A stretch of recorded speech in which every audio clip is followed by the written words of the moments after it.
Bonjour Charles, on se retrouve pour une émission un peu spéciale aujourd'hui. On a appris le décès d'Éric Denessé il y a moins de 24 heures. Vous souhaitiez réagir? Oui, je souhaitais rendre hommage au camarade Éric Dénessé que j'avais rencontré il y a plus de 20 ans quand j'étais encore étudiant à Assas. Il donnait pas mal de cours dans le domaine de l'intelligence économique et du renseignement.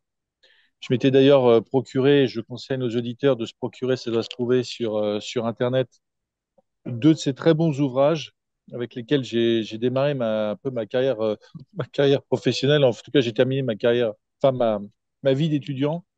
C'est les forces spéciales, l'avenir de la guerre. Il a été visionnaire dans l'analyse que les forces spéciales allaient, dans ces 20 ans de guerre contre le terrorisme au Sahel et un peu partout dans le monde, devenir l'élément central du champ de bataille pour les armées occidentales. On voit que depuis en Ukraine, la guerre a encore évolué, mais à l'époque, il était vraiment en pointe sur l'analyse, il avait bien perçu ça. Et l'autre revue qu'on peut aussi se procurer, qui n'est plus éditée, c'est la revue Renseignement Opérations Spéciales. Là aussi, ça se trouve sur Internet. J'ai vérifié avant de faire cette émission.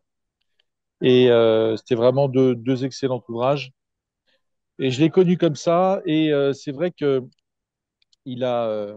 Je ne vais pas revenir sur son parcours professionnel qu'on peut trouver sur Internet et que certainement beaucoup de nos auditeurs connaissent. Mais simplement, je vais insister sur le fait que c'était un analyste du renseignement hors pair, puisque la plupart des analystes du renseignement, on n'en entend jamais parler, ils font leur travail et je dirais, il n'y a pas de publicité, ils n'ont pas de vie publique.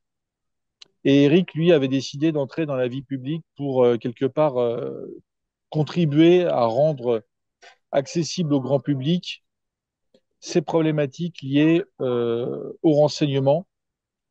Là, on parle des années 2000, quand à l'époque, des personnalités qu'on connaît aujourd'hui sur YouTube, sur les plateaux de télévision, etc., comme Alain Juillet ou Alain Chouet, étaient deux anciens directeurs du renseignement de la DGSE. Alain Juillet a eu une carrière en plus après dans l'intelligence économique.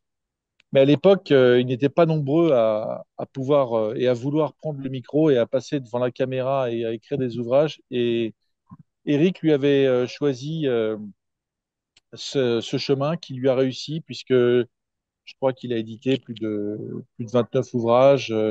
Il était président du Centre français de recherche sur le renseignement, qui est un organisme qui n'a pas son pareil en France. Et il a contribué largement, très largement, à développer cette culture du renseignement, des opérations spéciales en France, où traditionnellement ces sujets ont toujours été tabous. On parle de l'armée française comme étant la grande muette, mais il n'y a pas que l'armée française, il y a ces questions de renseignement, d'opérations spéciales qui ont toujours été un peu mises sous le tapis. Et donc lui a permis les faire connaître au grand public, ce qui est ce qui est une vraie force en fait quand on cherche à comprendre ce qui se passe aujourd'hui dans le monde. Si on ne s'intéresse pas, qu'on n'a pas un minimum de culture sur ces deux questions, il manque quelque chose dans son logiciel, dans sa grille de lecture pour pouvoir comprendre les choses correctement. Et c'est vrai que lui, en plus de ce secteur du renseignement, c'était un analyste hors pair qui travaillait sur beaucoup de dossiers. Et la particularité d'Eric et ce qu'il rendait si précieux et qu'il mettait largement au-dessus de la mêlée du monde des analystes, c'est qu'il avait un regard à 360 degrés sur les sujets, sans propagande, sans préjugés, avec évidemment son patriotisme français, ce qui l'a mené dans des combats dont je vais reparler dans un instant. Mais c'est vrai qu'il travaillait sur beaucoup de sujets, il traitait de beaucoup de sujets, il parlait de beaucoup de sujets, mais il pouvait le faire, il pouvait se permettre de le faire parce qu'il travaillait beaucoup. C'était vraiment un acharné du travail.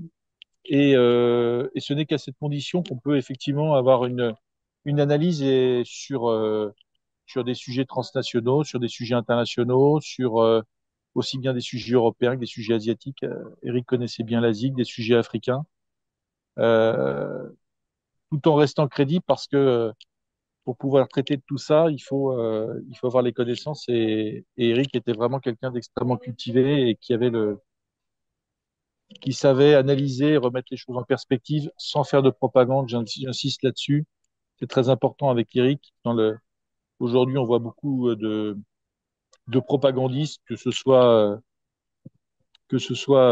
sur les plateaux de télévision ou dans la sphère Internet. Il y a beaucoup de propagandistes qui avancent des vérités sans forcément avoir ni le recul, ni la réflexion, ni les arguments, ni l'honnêteté, parce qu'Eric était quelqu'un d'extrêmement honnête. Et donc, sa vision globale va manquer dans le monde de l'analyse géopolitique. Cette analyse géopolitique, il faut souligner que c'était pas une analyse uniquement acquise dans les livres, dans les revues et dans les bibliothèques et sur les plateaux. C'était une analyse qu'il avait acquise parce que c'était quelqu'un de terrain. C'était un grand sportif. Je crois qu'il faisait une séance de sport par jour. C'était un très grand sportif. C'était un homme de terrain qui avait voyagé sur, je pense, tous les continents et qui avait les moyens physiques de son combat intellectuel qu'il avait choisi. Et ça aussi, c'est suffisamment rare pour être souligné. Il avait, il avait, il avait bourlingué et il avait les moyens, je dirais, physiques et psychologiques pour soutenir et rendre crédibles ses raisonnements, ses analyses, soutenir ses arguments. Voilà. Là aussi, c'est dans le monde actuel, c'est assez rare et ça mérite d'être souligné. Pour avoir un mental d'acier et un mental performant, il faut avoir aussi c'est une vision, une vision un peu hellénistique des choses, mais il faut avoir un physique qui suit. On ne peut pas avoir je dirais, une trop grande dichotomie pour être sérieux et crédible entre son mental, son psychologique et son état physique. Des choses qui, pour être cohérent et efficace, doivent être un minimum alignés. Euh, pour Omerta, c'est vrai que quand j'ai créé Omerta il y a bientôt 3 ans, j'avais repris contact avec Eric et on a développé un certain nombre de projets ensemble, des projets éditoriaux sur 3 magazines avec la collaboration du Centre français de recherche sur le renseignement que présidait Eric, qu'il avait fondé, de ses experts qui ont collaboré à ces numéros, notamment le dernier numéro spécial consacré aux 3 ans de guerre en Ukraine. C'était un véritable plaisir de travailler avec lui. Nous partagions la même vision des choses. Il était, euh, il était efficace. C'est un travail c'est un travail sur des publications sur lesquelles on a collaboré. Il y avait une vraie proximité intellectuelle et ce sont des projets d'ailleurs qui ont très bien marché. Chaque collaboration avec Eric, c'était un succès sur la forme comme sur le fond. C'était assez exceptionnel comme collaboration. Et nous avions d'ailleurs un projet d'émission. C'est pour ça que sa disparition m'a surpris parce que nous avions un projet de collaboration sur un podcast dédié aux renseignements et aux opérations spéciales. Je l'ai eu au téléphone il y a encore une petite quinzaine de jours. Et, et ce qui est arrivé était tout simplement impossible à prévoir et à imaginer. Euh, et le plus important chez Eric, c'est évidemment, c'est tout ce que j'ai rappelé, mais c'est surtout que c'était un homme bon. Nous n'étions pas amis très proches, mais je le connaissais suffisamment pour savoir que c'était un homme bon, un homme avec un grand cœur. C'était un authentique patriote et il avait choisi, après un parcours assez classique et je dirais au mainstream, grand public, il avait choisi de combattre un peu cette matrice de la bien-pensance et du mainstream. Et il la combattait, je l'ai rappelé il y a quelques instants, avec professionnalisme, détermination, avec son expérience, avec ses qualités d'homme. Et là aussi, c'est à souligner particulièrement parce que le monde actuel libéral-libertaire qui a envahi le mainstream crée malheureusement aussi souvent des déséquilibres, des pathologies psychologiques, des gens qui ne tiennent pas la barre, et aussi des opportunistes qui sont là pour surfer sur la vague et sur l'anti-mainstream. Et je dois dire que c'est tout l'opposé de ce qu'était Eric. Eric, euh, Eric a mené ce combat qui était difficile. Et ce combat difficile, Eric l'a mené en véritable chevalier qu'il était. Je te salue et je te dis donc au revoir, Eric. Je prie pour toi et tes proches, et tu es déjà, j'en suis sûr, à la droite du bon Dieu. Merci Charles pour cet hommage et au nom de l'équipe d'Omerta, nous souhaitons à sa famille et à ses proches nos condoléances. Bonjour à tous, chers abonnés d'Omerta. Merci de nous rejoindre pour ce nouveau grand entretien. Aujourd'hui, j'ai le plaisir de recevoir Monsieur Éric Dénessé, que vous connaissez bien et qui nous fait l'amitié d'être une fois de plus présent pour décrypter l'actualité. Éric, bonjour. Bonjour Charles, bonjour aux éditeurs de Omerta.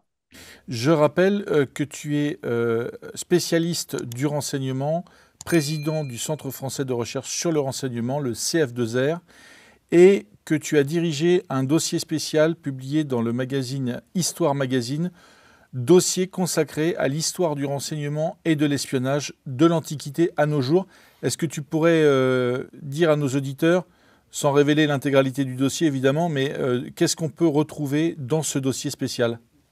Oui, bien sûr. Alors, c'est une pratique que nous avons souvent au CF2R, de la même manière que nous collaborons de manière étroite avec Omerta et nous en sommes très heureux. On a décidé de passer pour deux dossiers un partenariat avec le magazine Histoire Magazine, justement, pour montrer que le renseignement a joué un rôle à toutes les époques dans l'histoire du monde.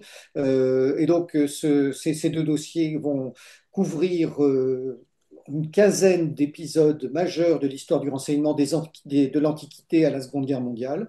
Le premier tome, qui est le numéro 16 qui vient de paraître, couvre la période qui va de l'Empire romain jusqu'au XVIIe siècle. Voilà, et le second numéro qui paraîtra cet été couvrira la période qui va de la Révolution à la Seconde Guerre mondiale. Ce qu'on a voulu montrer, parce que les historiens eux-mêmes ne s'intéressent pas assez aux questions de renseignement, ça c'est une grande lacune qui existe en France, alors qu'il y a ce qu'on appelle des intelligence studies en Grande-Bretagne et aux États-Unis depuis longtemps. Nous avons montré finalement que nous nous intéressons aux histoires cachées de l'histoire. Finalement, c'est que quand on n'est pas formé au renseignement, en tant qu'historien, on ne sait pas reconnaître dans les archives des traces de renseignement.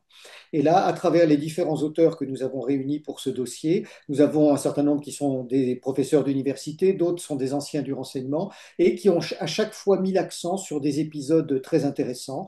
Il y a un premier article sur le chiffrage, donc les codes secrets et les moyens de transmission secrète qui existaient sous l'Empire romain. C'est Michel de Bidour, qui est un professeur émérite d'histoire antique, qui a fait ce papier. Nous avons ensuite un autre article sur l'art du renseignement et de la guerre secrète dans la Chine antique, à l'époque des Trois Royaumes de Sun Tzu. Et là, c'est François-Yves Damon, qui est de l'Association des anciens des services spéciaux, qui a fait ce très très bon papier. Il y a quelque chose, bien sûr, il y a plusieurs articles sur le Moyen-Âge, notamment qui évoquent les services de renseignement de l'Empire byzantin et surtout les opérations d'intoxication lancées par Guillaume le Conquérant pour envahir l'Angleterre en 1066. Ça, c'est un épisode très intéressant qui est écrit par un ancien patron du numéro 2 du SDEC, Jean Deuve, malheureusement décédé, qui finalement montre qu'en 1944, l'opération Fortitude n'a été que la recopie, dans l'autre sens, de l'opération Guillaume le Conquérant en 1066. Et puis après, il y a d'autres papiers, bien sûr, sur les espions de Philippe II d'Espagne, fait par Gaël Pilorget, qui est un des chercheurs du CF2R, les services de renseignement de Venise aussi, très très très bons services de renseignement, et puis les services de renseignement anglais du XVIIe siècle avec Francis Bacon et quelques autres, faits par Pascal Drouet, qui est une professeure de civilisation britannique à l'Université de Poitiers. Donc voilà, ce qui est intéressant, c'est ça, c'est couvrir des périodes historiques dans lesquelles on ne sait pas ou on ne pense pas qu'il y a eu des actions de renseignement et qu'elles soient évoquées à la fois par des gens qui sont des spécialistes du métier et d'autres qui sont des universitaires. D'accord. Alors l'actualité, démarrons avec une page française, c'est ce rapport sur les frères musulmans remis à Bruno Retailleau et Emmanuel Macron, et qui fait un peu un état des lieux de l'entrisme et du développement de cette toile islamiste en France. Bruno Retailleau, d'ailleurs, a parlé d'un vrai chef de file en matière de renseignement. Il a promis effectivement d'augmenter les capacités de renseignement face à la menace islamiste, et aussi il a promis un parquet administratif pouvant diligenter des dissolutions. Alors première question, est-ce que ce rapport sur les frères musulmans apporte de vraies nouveautés, de vraies informations, nouvelles informations, ou est-ce que c'est un peu du réchauffé? Est-ce que c'est finalement un état des lieux de choses qu'on savait déjà? Malheureusement, c'est un état des lieux de choses qu'on savait déjà, mais ce qui n'enlève pas l'intérêt qu'il présente, parce que la menace est là depuis 20 ans. Je vais y revenir, il y a très longtemps qu'on parle de cette menace, que rien n'a été fait. Donc, le fait qu'on en remette une couche est toujours positif. Seulement, la question, c'est que est-ce qu'une nouvelle fois, c'est pas quelque chose qui va retomber dans l'oubli, qui ne sera pas suivi d'effet? Il faut signaler en parallèle un deuxième rapport très intéressant qui est sorti à la Fondapol, la Fondation pour l'innovation politique, où le préfet, un ancien préfet le préfet des Hauts-de-Seine, explique justement dans ce rapport d'une quarantaine de pages comment un préfet lutte contre l'islamisme. Alors, pour revenir sur ce rapport sur les frères musulmans, il y a donc des aspects positifs et des aspects négatifs. Les aspects positifs, je le disais, c'est qu'il faut sans cesse rappeler à nos compatriotes, à la classe politique, à l'opinion, à la presse, que cette menace est bien réelle, et ce n'est pas nouveau. L'aspect négatif, c'est qu'en réalité, ça revient tous les 5 ans et que ce n'est pas suivi d'effet. On l'a vu dès les années 2002-2003, après les attentats du 11 septembre. Le CF2R, d'ailleurs, avait publié un premier rapport sur l'entrisme islamique en entreprise, dans la société civile, dans un certain nombre de sphères de notre, comment dire, républicaine, dans le sport également, dans la grande distribution. Et puis, on a vu à partir des années 2010 et des révolutions arabes toute une série de publications aussi qui ont signalé le rôle des frères musulmans dans le renversement des régimes. D'ailleurs, ils sont arrivés au pouvoir en Tunisie avec Enarda, mais également comment dire, en Égypte avec Morsi. Et il faut rappeler qu'à cette époque, les frères musulmans étaient soutenus par les Américains. Les révolutions arabes qui, d'un côté, comment dire, exprimer des vraies difficultés politiques et sociales dans les pays arabes ont été totalement détournées grâce à l'aide américaine, qui voulait installer à peu près partout des frères musulmans avec des contreparties qui étaient la fin du terrorisme, la reconnaissance d'Israël, la promotion et la défense en particulier des intérêts américains dans ces pays-là. Dieu merci, Enarda a été renversé en Tunisie, également en Égypte, mais les frères musulmans sont toujours présents. L'autre élément, c'est qu'on l'a vu, il y a eu toute une série de rapports, d'abord en Angleterre dans les années 2013-2014. Nous avons, nous, sorti un livre très intéressant rédigé par un chercheur égyptien qui s'appelle Histoire secrète des frères musulmans, qui explique en 2015 comment les frères musulmans se sont créés, organisés. Et puis 2017, il y a eu un premier rapport parlementaire. Voilà. Et puis il y en a eu par la suite d'autres en 2020, et aujourd'hui on en a un nouveau. Alors, ça, on espère tous qu'il va y avoir quelque chose de concret derrière. Ce qui est intéressant, c'est que ce rapport suscite déjà d'ailleurs du débat. Certains considèrent que c'est une utilisation par Retailleau dans le cadre de sa promotion personnelle après sa victoire à la tête du Parti des Républicains. Peut-être, mais en tout cas, c'est quelque chose d'utile. On voit par ailleurs dans le monde de ces derniers jours des chercheurs qui disent mais non, les frères musulmans sont un mouvement en perte de vitesse, donc ce qui est absolument faux. Et puis certains, et je ne suis pas en désaccord avec ça, disent c'est très bien de mettre l'accent sur les frères musulmans parce que c'est la menace numéro un, mais il y en a une seconde qu'il ne faut pas oublier, c'est le wahhabisme. Et le wahhabisme qui vient d'Arabie Saoudite. L'Arabie Saoudite livre une guerre terrible aux frères musulmans parce que le courant wahhabite est opposé à la théorie des frères musulmans, mais il faut aussi rappeler que l'Arabie Saoudite a joué un rôle majeur dans la diffusion de l'islam radical avant le 11 septembre 2001, et que, je dirais, la menace wahhabite, je dirais, avec en plus les fonds saoudiens derrière, est aussi dangereuse pour nos sociétés que celle des frères musulmans, même si indéniablement on doit reconnaître qu'il y a une évolution avec Ben Salman depuis plusieurs années. Donc voilà, c'est quelque chose qui est intéressant, qui devrait n'ont pas donné lieu à débat dans la société française, mais à des actions concrètes et immédiates de la part des autorités contre ces associations musulmanes islamistes qui vraiment posent un véritable problème à notre société. Pourquoi est-ce qu'aujourd'hui, effectivement, il y a cette formulation sur les frères musulmans, alors qu'il y a, tu viens de le rappeler, la mouvance wahhabite, il y a aussi la mouvance takfiriste, il y a la mouvance salafiste. On se demande si c'est pas un peu un coup de com, ou alors c'est un fourre-tout, c'est-à-dire qu'on considère qu'en fait, derrière les frères musulmans, en fait, ce rapport parle d'un certain nombre d'autres mouvances, d'autres nuances islamistes. Et la deuxième question, c'est pourquoi avoir permis au soutien des frères musulmans, notamment le Qatar, d'entrer en France? Nicolas Sarkozy leur a ouvert grand la porte. Le rôle du Qatar, l'influence du Qatar, les financements du Qatar ne font pas partie de ce rapport, alors que les associations des frères musulmans se nourrissent de ce sponsor. On a l'impression qu'il y a certaines questions gênantes, notamment celles des sponsors, ne sont pas abordées dans ce rapport. Bien sûr, c'est un problème récurrent en France. On a une ambiguïté terrible en la matière. Souvenons-nous, lorsque Jean-Yves Le Drian était, je crois, ministre de la Défense, il a sorti un petit livre qui s'appelait Qui est l'ennemi pour dénoncer le terrorisme, mais jamais, jamais il ne parlait des sponsors. Alors, pas uniquement des sponsors du terrorisme, mais des sponsors de l'islamisme politique au sens large. Donc, bien évidemment, nous évitons de cibler l'Arabie saoudite, qui est un allié, qui nous achète un certain nombre de choses et qui nous fournit du pétrole. Nous évitons de trop cibler le Qatar. Et ce qu'il faut rappeler aujourd'hui, c'est que derrière tous ces mouvements islamistes politiques ou terroristes qui posent problème, on a des États. Les frères musulmans sont notamment soutenus, comme tu le disais, par le Qatar, hein, qui est un régime islamiste radical, même s'il finance le PSG, et ça, c'est quand même la moindre, ce n'est pas la moindre des contradictions, mais aussi par la Turquie, parce que le président Erdogan est très proche du Bureau international des frères musulmans, et l'islamisme turc est un islam proche des frères musulmans. De l'autre côté, on a le wahhabisme, hein, cette version très radicale de l'islam qui voudrait vivre comme au 7e siècle, à l'époque de la mort du prophète. Donc c'est l'Arabie saoudite qui a soutenu des tas d'ONG, mais aussi Ben Laden et tous ces mouvements-là pour exporter cet islam radical à peu près partout jusqu'au fin fond de l'Afrique. Et on voit finalement cette compétition entre ces deux formes d'islam radical, d'une part soutenue par le Qatar et la Turquie, de l'autre par l'Arabie saoudite, qui se livrent une guerre d'influence. Je le disais, avec une atténuation ces dernières années côté saoudien. Et puis, il y a un autre État qui est un allié de la France et qui, lui, cherche à lutter contre ces deux formes d'islam radical dont on parle moins, ce sont les Émirats arabes unis. Voilà. Et donc, en plus, cette rivalité entre ces deux formes de fondamentalisme sunnite joue aussi un jeu dans la lutte contre l'Iran.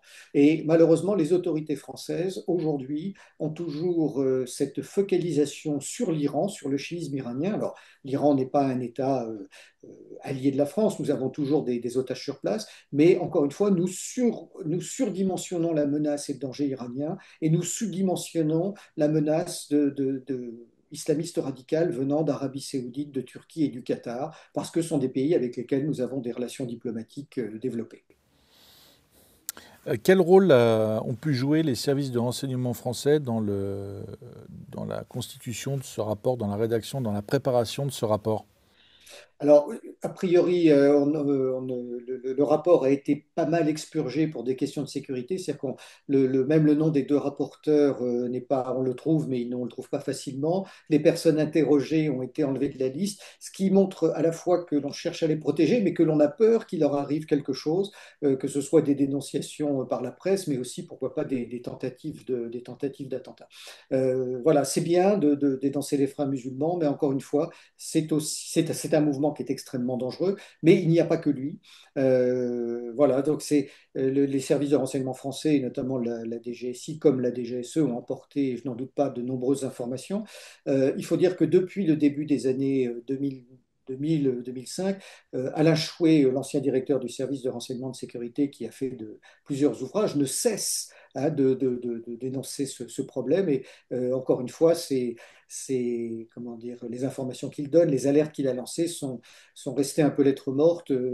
Tout ça n'est pas repris concrètement par des mesures, je dirais, pratiques. Alors, il y a un vrai paradoxe et je crois que c'est très important de le préciser aux auditeurs.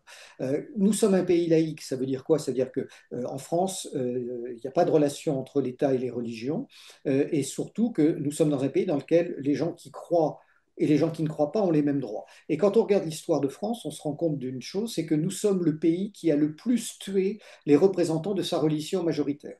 Les, les persécutions contre les prêtres pendant la Révolution, les guerres de Vendée, mais ensuite tout ce qui s'est passé au moment de la grande vague laïcarde de la Troisième République contre les congrégations religieuses, la loi de 1905, plus qu'aucun autre pays occidental, nous sommes ceux qui avons le plus tué des représentants de la religion majoritaire.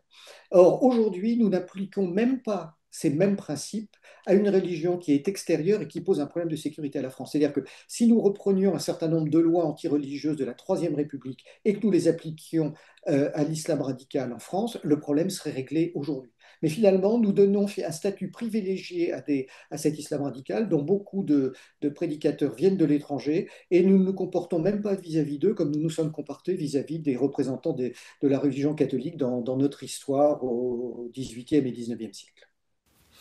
Alors l'actualité, c'est aussi celle de la bande de Gaza. L'armée israélienne, maintenant, a annoncé, le Premier ministre israélien Benjamin Netanyahou ont annoncé qu'ils allaient prendre le contrôle total de la bande de Gaza, ce qui laisse à penser que, en fait, cette opération leur permet, c'est une opération un peu de conquête territoriale.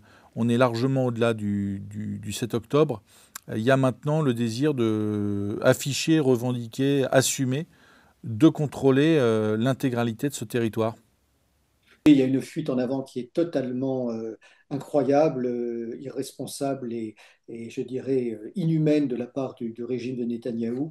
On le voit sur Gaza, mais aussi sur un certain nombre de réactions internationales. La volonté finalement de faire cette épuration ethnique sur ce territoire palestinien. Certains juristes tout à fait compétents parlent même de véritable génocide. Alors, je ne suis pas moi-même assez compétent pour juger, mais en tout cas, on est, à mon sens, dans quelque chose de tout à fait similaire à ce qui s'est passé en Bosnie dans les années 80, en Bosnie, enfin en ex-Yougoslavie dans les années 90. C'est un véritable régime qui cherche à expurger les Palestiniens de ce territoire. Alors encore une fois, je dirais que personne n'oublie les attentats du 7 octobre, mais on est à plus de 50 000 victimes côté palestinien de la part de l'armée israélienne, et c'est un rapport de 1 à 40 qui est tout à fait inacceptable. Certains Israéliens et certains membres de la communauté juive française et d'ailleurs d'Europe ou d'ailleurs commencent à réagir parce qu'eux-mêmes sont excédés et mesurent totalement comment cette politique israélienne finalement est un véritable désastre à long terme pour l'État hébreu et la survie de l'État hébreu parce qu'ils se rendent bien compte que le jusqu'au boutisme de Netanyahou va faire que Israël va être confronté à des années de guerre et que l'État hébreu est en train de perdre tout crédit et tous ses alliés à l'international. On le voit notamment avec les positions que prend la France. Alors, si elles sont fondées, elles ne sont pas toujours très à droite et très, comment dire, faites avec beaucoup de bon sens. Malheureusement, la politique d'Emmanuel Macron en la matière est soit maladroite, soit intervient au mauvais moment. Mais on voit que les Israéliens ont perdu tout crédit international, n'ont plus d'amis. On l'a vu à plusieurs reprises avec les tirs qui ont été faits sur les diplomates européens ces derniers jours. Le fait que les Israéliens aient refusé le voyage de J.D. Vance à Tel Aviv, puisque plusieurs appareils américains qui apportaient la logistique ont été soit interdits de se poser sur l'aéroport Ben Gurion, soit se sont posés et puis on leur a demandé de repartir après leur avoir interdit de décharger le matériel. Voilà, il y a à la fois cette exaspération côté israélien que Donald Trump ait refusé à Netanyahou de participer à des frappes contre l'Iran. D'ailleurs, il faut rappeler que Mike Waltz, le responsable du Conseil national de sécurité américain, a été débarqué par Trump parce que dans son dos, il avait continué à discuter avec Netanyahou pour faire des plans de frappe sur l'Iran. Donc, il a été débarqué manu militari assez vite.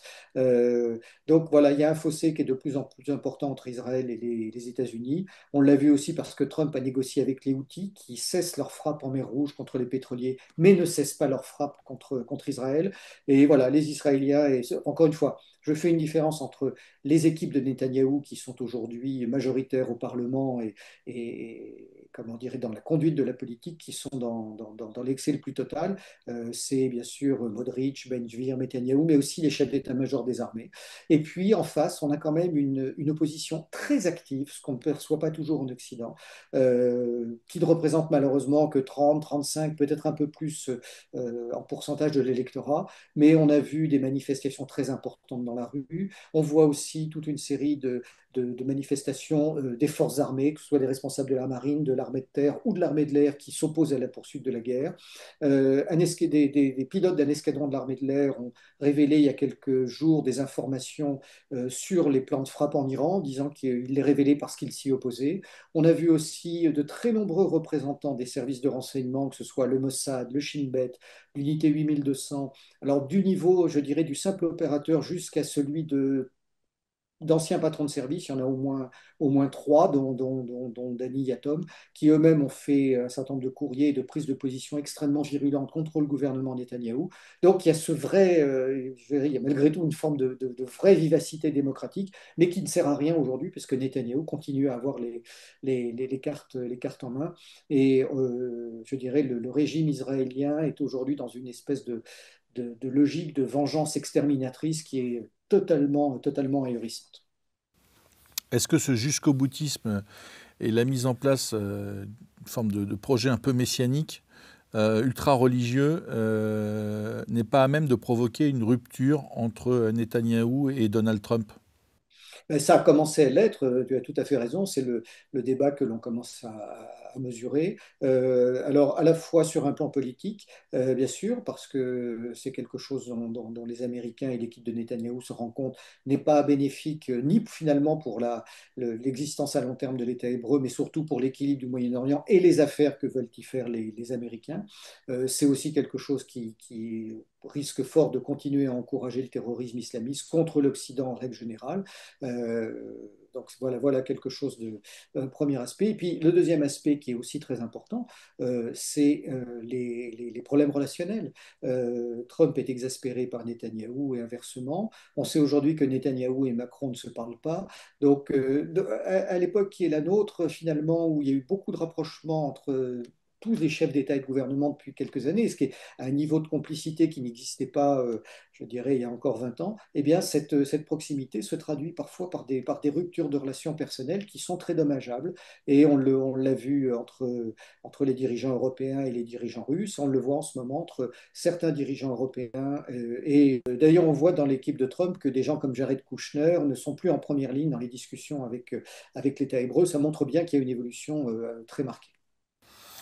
Alors, on va poursuivre sur l'actualité en Ukraine. Les négociations ont démarré entre Russes et Ukrainiens à Istanbul, avec en nombre, derrière la délégation ukrainienne, eh bien, la présence, l'implication des Européens, qui, eux, mettent l'accent sur la nécessité absolue d'un cessez-le-feu et pas tellement des négociations de paix. Et on se demande pourquoi insister à ce point sur ce cessez-le-feu.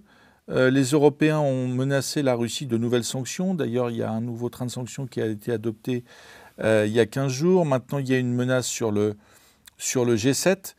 Pourquoi les Européens mettent à ce point l'accent sur ce cessez-le-feu? Est-ce qu'on peut imaginer que derrière cette idée de cessez-le-feu, il y a la volonté évidemment de renforcer l'Ukraine en logistique, mais aussi peut-être d'envoyer des troupes européennes, de premiers observateurs, pour, à l'issue de ce cessez-le-feu de 30 jours, eh bien peut-être piéger les Russes par cette présence et empêcher les Russes de reprendre leur offensive? Oui, alors il y a plusieurs choses. Pour l'instant, les négociations sont ouvertes. Elles dureront probablement très longtemps. Euh, Et le rôle des Européens est motivé par plusieurs attitudes. D'abord, ils ont été à juste titre écartés des négociations russo-américaines, donc ils veulent exister, ils veulent essayer de retrouver une position dans le débat. D'autant que pour les leaders européens qui sont impliqués, ils sont tous dans une situation difficile. D'abord, Macron, on connaît tous sa situation en France, il a perdu des élections législatives, il est dans un gouvernement de cohabitation qui ne dit pas son nom. Starmer a perdu une partie des élections régionales contre le parti de Nigel Farage et se trouve dans une situation difficile, même s'il vient de re-signer un contrat économique important avec les Américains. Merz a été finalement, Friedrich Merz a été très mal élu comme chancelier uniquement au deuxième tour. Voilà. Et puis en Pologne, attendons les résultats définitifs des élections présidentielles pour savoir ce qu'il en est. Alors, en parallèle, ça montre bien que ce n'est pas une attitude de l'UE, puisque la Grande-Bretagne n'est pas dans l'UE, et donc on n'entend pas parler des autres pays de l'Union européenne, notamment des grands pays comme l'Espagne et l'Italie. Et donc c'est presque une coalition de quatre volontaires qui soutiennent l'Ukraine de manière quasi obsessionnelle. L'autre aspect, donc le premier aspect, c'est retrouver une place pour l'Europe à la table des négociations. Pour ces quatre hommes-là, c'est une façon d'exister, on le voit notamment avec le président français.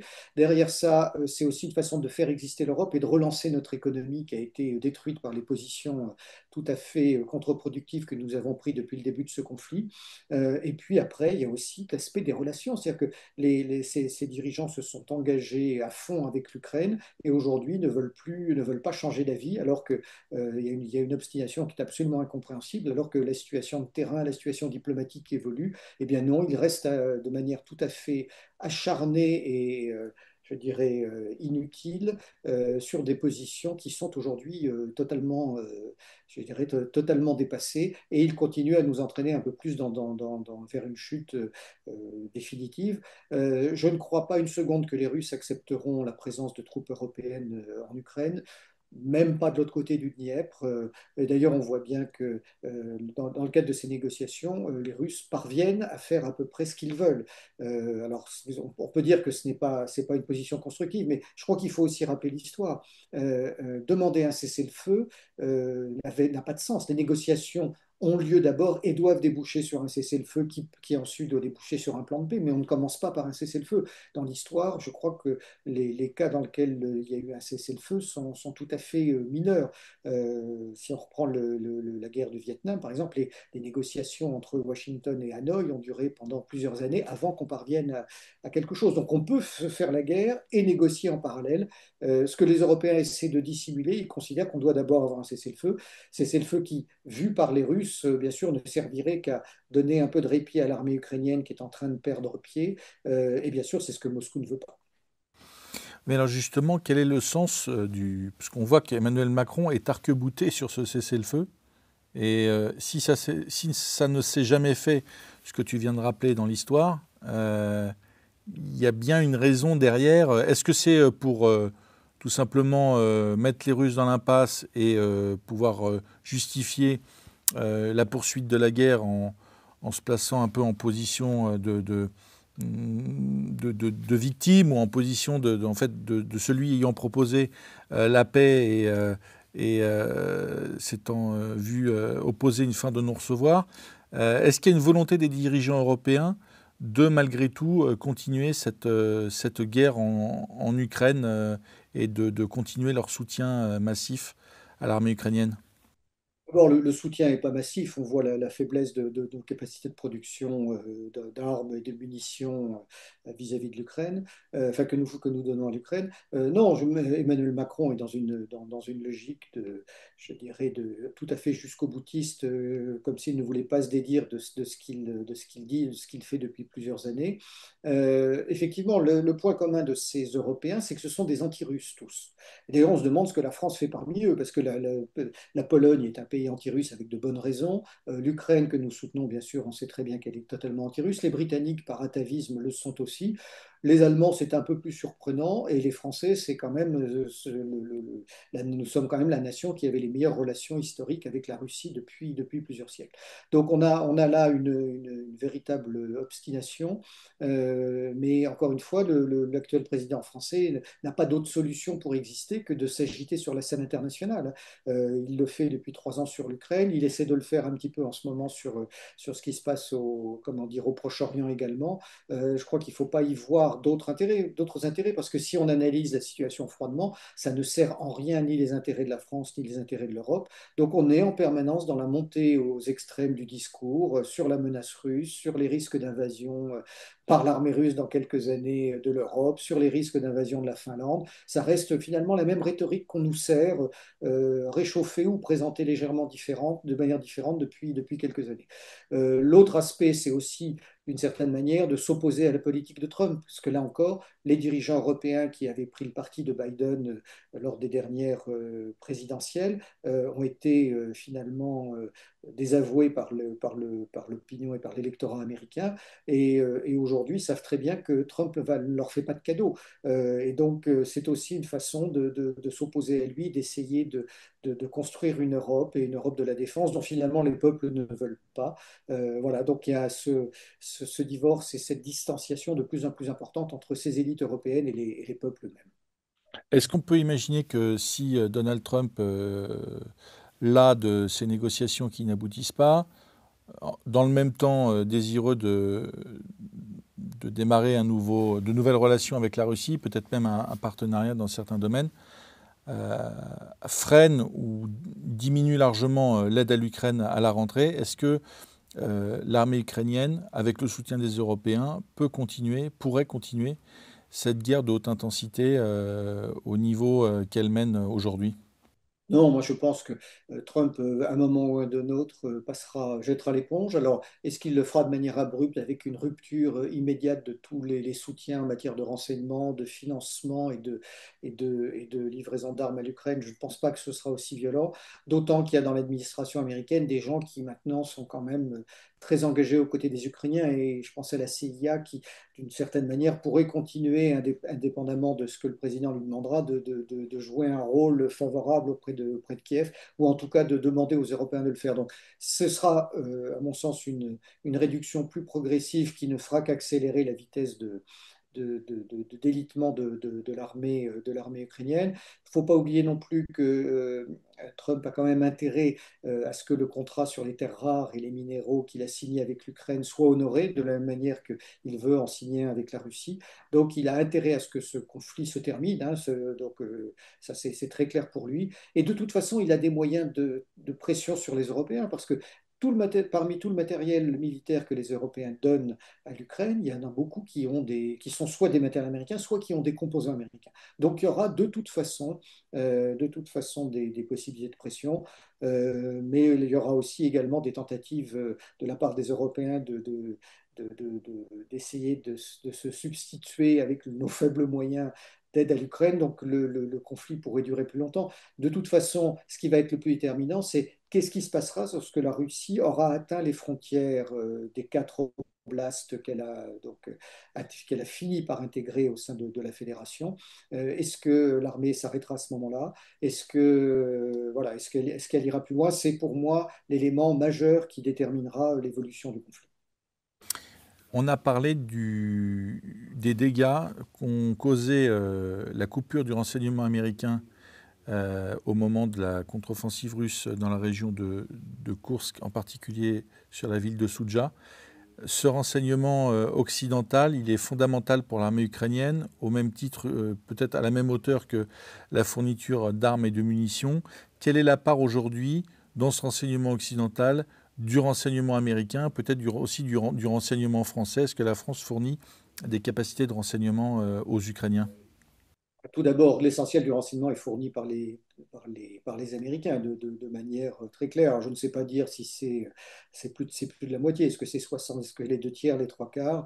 On voit, quand on suit les opérations militaires, on voit des participations européennes. Il y a bien sûr les Britanniques qui jouent un rôle majeur, bien plus que les Français. Ensuite, on voit les membres de l'OTAN comme la Suède, l'Italie et la France qui déploient aussi des avions de guerre électronique, des avions d'interception, mais également qui mettent en place, notamment nous Français, nous avons des satellites qui couvrent la zone et nous pouvons donner des certain nombre d'éléments.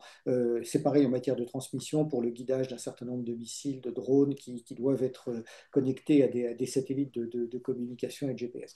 Voilà, mais effectivement, si demain les Américains retirent leur soutien, je dirais c'est plus de la moitié, 60-65% de l'aide, enfin des informations et des moyens de communication dont ont besoin les Ukrainiens qui disparaîtront.